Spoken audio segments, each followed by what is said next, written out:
Hello, it's Connor with Pluckin again. It's been a little while, yeah, we're back, and we're back with a little video review of this rather wonderful, very unique. Very unique isn't a thing. Something's either unique or it's not. But anyway, unique. It is actually unique, as I'll tell you in a minute. Guitar. This is a Red Earth, as you can see there. Red Earth Custom, although it doesn't really have a model name beyond that. And it's quite an interesting guitar with quite an interesting story. It's yeah, there's not really anything else like it in the world. So yeah, we'll get into a little bit more about that in just a second. But yeah, this guitar is my dad's.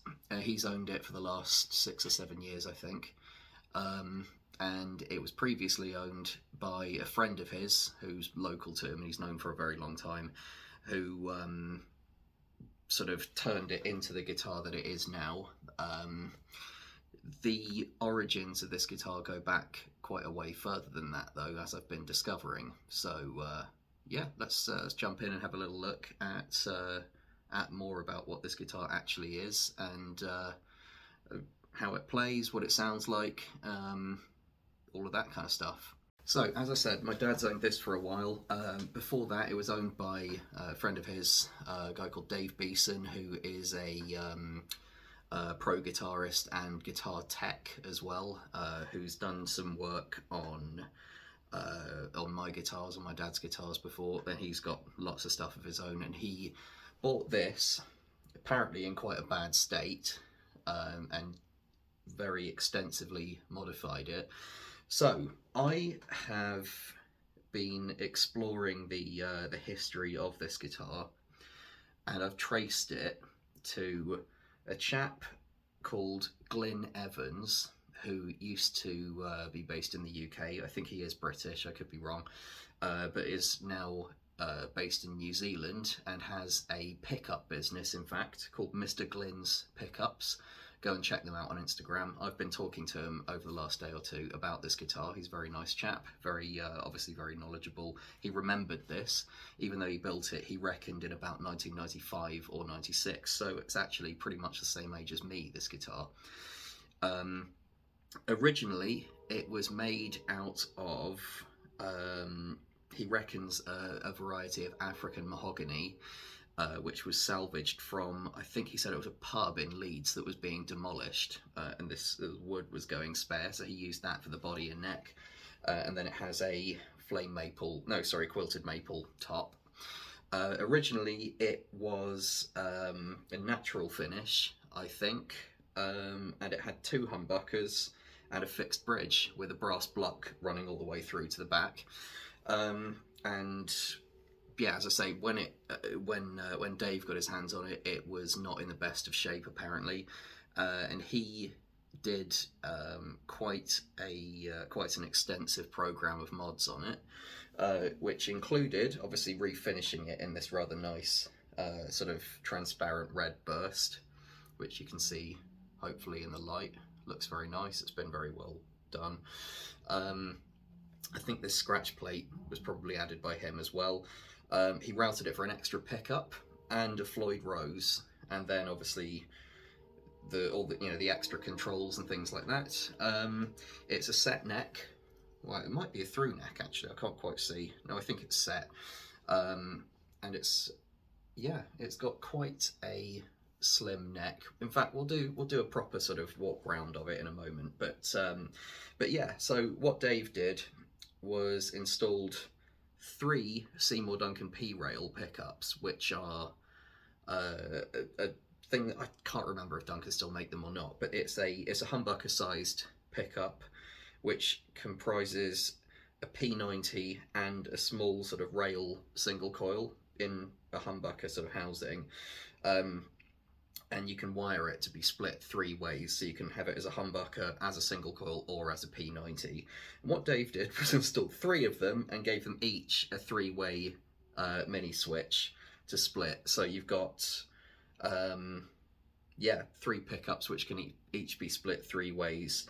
You've got I don't know what that adds up to in terms of total combinations of sounds. Once you factor in that you can have like, you know, a humbucker and two P90s, or you can have a single coil, a humbucker, and a single coil, or whatever, you know, anything. Basically, it's ridiculous. But it does mean there's a lot of sounds in this guitar. The Floyd Rose is an original. It's like a, I guess, a USA one. I mean, it feels like it's a very high quality one. It's been very well installed, very well set up, and everything. It plays great. It's got these locking tuners on the back as well, and yeah, the only thing that is sort of a little bit, well, the thing that I would potentially change, and this is actually the reason that my dad's thinking of selling this guitar, is because he's never got on with the weight of it, and it is heavy. It's a proper unit. I mean, we'll take it over to the scales in a minute and weigh it, but my guess would be it's at least 10 pounds. I mean, it's a heavy guitar, but feels very high quality. The wood obviously was old, you know, old growth and everything, very hard apparently as well. Yeah, very sort of dense wood that it's made from, and yeah, with these pickups and switching and everything, it's got a hell of a lot of sounds in it, which we'll get into. Right, here's the red earth on the stand, and straight away you can see the quilt, the grain popping out there, and that nice red burst and everything. So, got that binding around the edge as well, which sets it off nicely. Here are the switches. So, there for the 3 pickups, that's bridge, that's middle, that's neck. Each of them is 3 ways. So, I think all the way down gives you the P90. The middle gives you the humbucker, and the up gives you the single coil.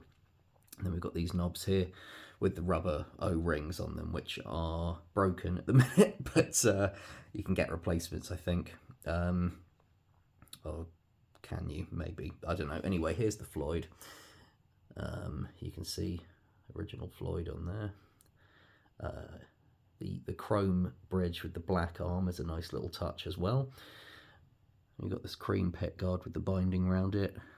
Chrome pickup rings, which I wouldn't normally go for, but they work quite nicely with this aesthetic, and you can see those P rails there as well, and the 5-way switch to select between them.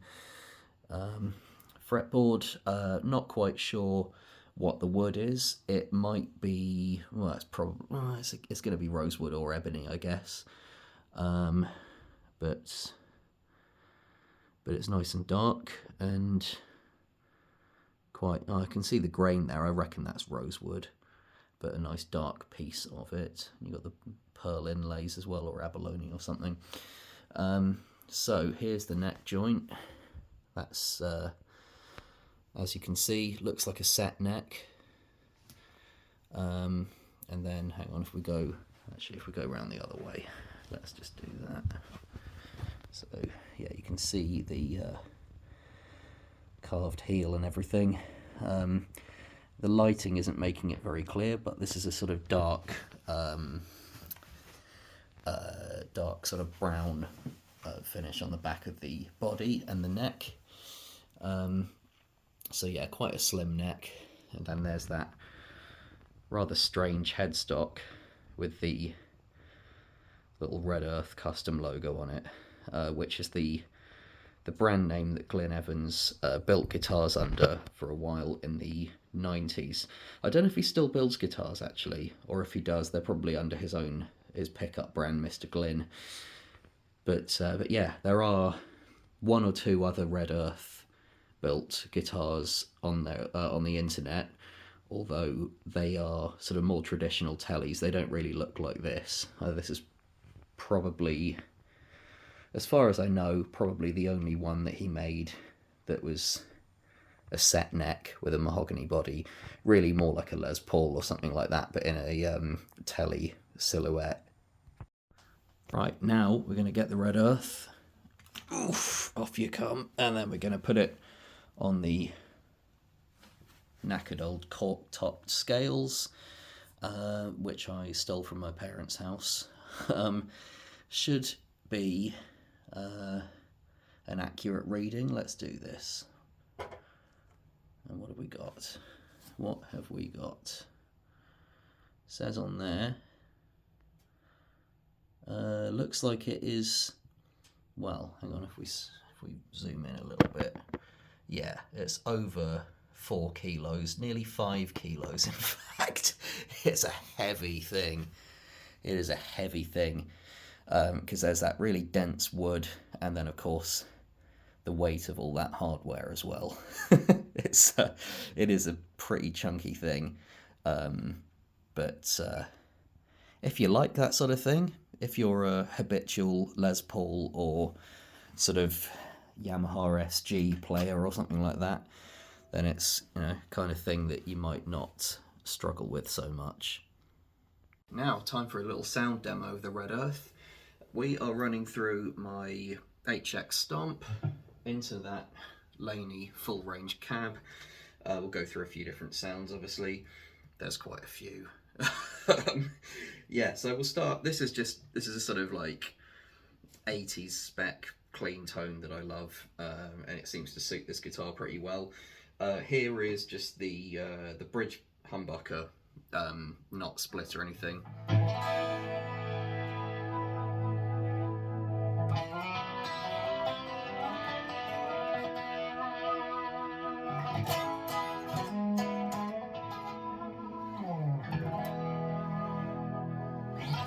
And obviously that's compressed to hell, but you can still tell it's quite a hot output.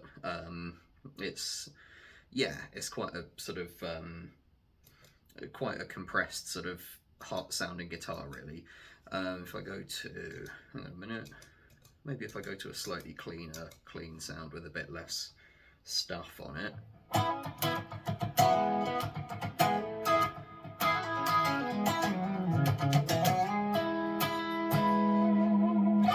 Lovely fluttery Floyd as well, really well set up and liked, you know, really nice.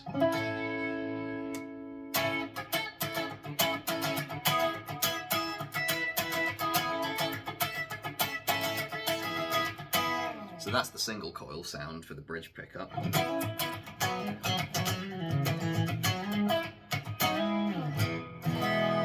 we go to the P90,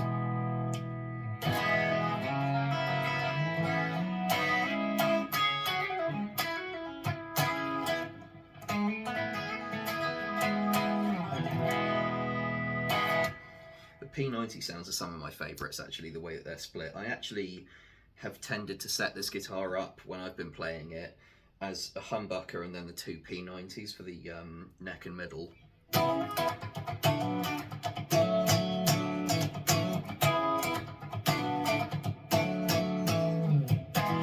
So that's the position 2 in between, so that's a humbucker and a P90 there. And then if we go to the middle, so just the middle P90 sound on its own.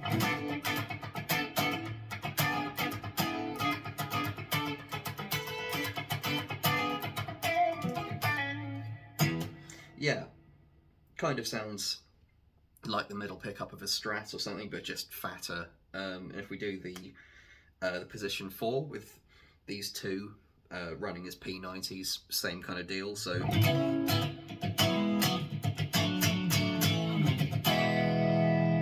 gives you the position 4 in between kind of snappy sound from a Strat, but just more of it.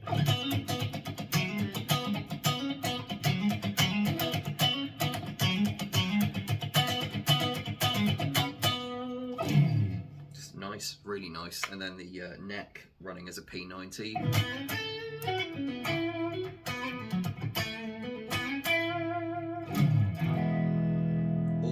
Running as a humbucker.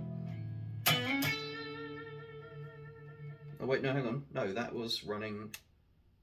Oh yeah.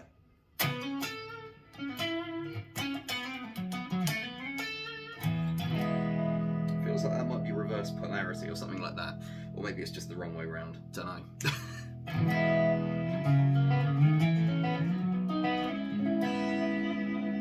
what should be the P90 sound is the loudest one of the three there.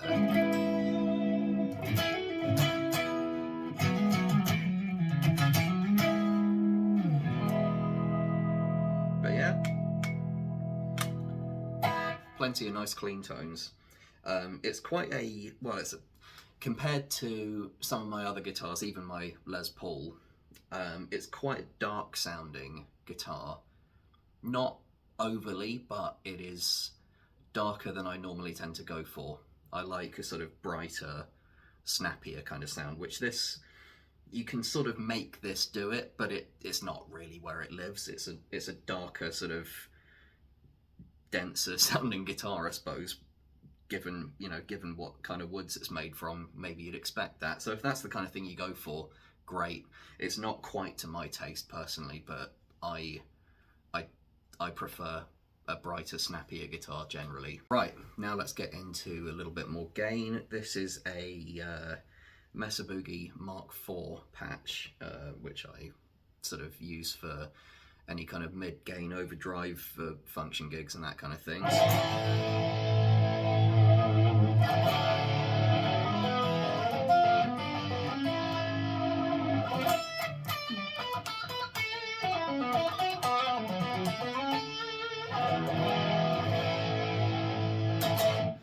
So yeah, again, this is the bridge P rail running as a humbucker, and it definitely has that kind of warm humbucker Les Paul-y kind of sound to it.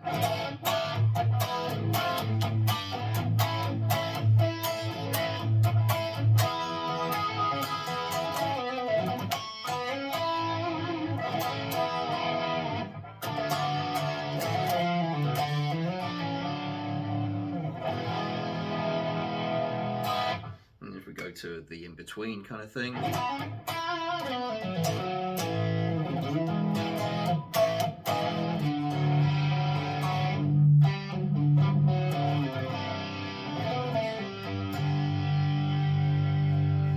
It's kind of a little bit darker. You don't quite get the same definition as you do with it clean, but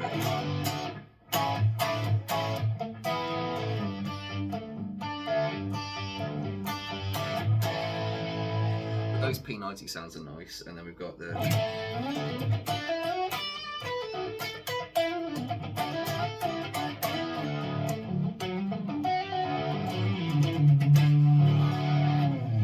yeah, I mean that's between the two split pickups, so that gives you a bit more kind of definition if you want that.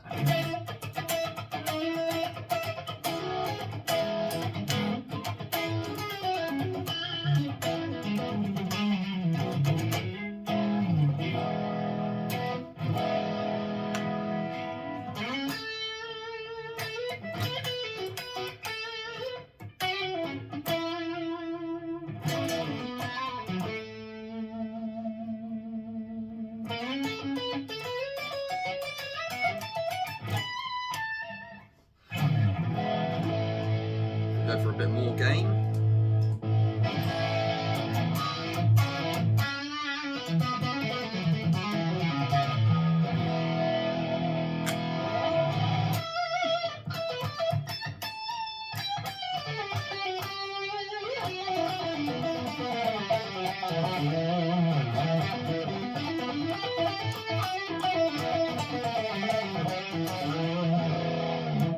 I mean, it's absolutely fantastic guitar for sort of like, you know, rock lead playing, shred stuff, all that kind of thing, because the neck is pretty slim. It's got that really nicely set up Floyd, and it's got a punchy hot output. So I mean, it's ideal for anything like, you know, your sort of Steve Lukather style leads and things. I'm trying to think what let me just scroll through and find something. Yeah, this should do.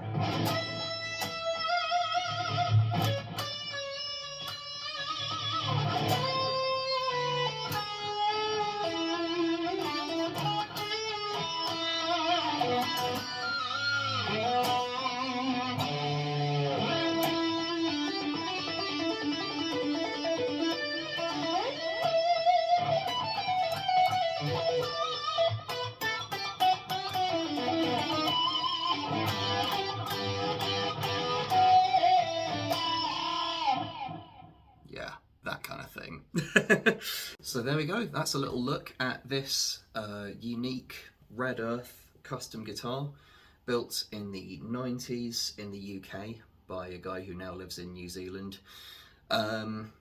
It's probably going to be for sale at some point. I have often considered buying it off my dad, to be honest, because I really love how it plays, and all the different switches and things mean you've got so much versatility, and I love the way it looks, I love how well it's made, and it's a very, very cool guitar, but I probably don't need it, so maybe it should go to someone who would use it more. As for what it's worth, no idea, but there's a lot of quality in the woods, the construction. There's also a lot of quality in the hardware. You know, the way that it's been sort of jazzed up with all of these, you know, the extra switches, the pickups, the trem, everything. I can't even remember what he paid for it. I don't actually know what it's worth, but it's a lovely bit of kit, and whoever owns it next will be very happy with it, I'm sure. So yeah, that's about it from me. I'll try and do another video like this on another guitar soon, because I like reviewing guitars, it's fun. So yeah, until that point, peace and pluckin'.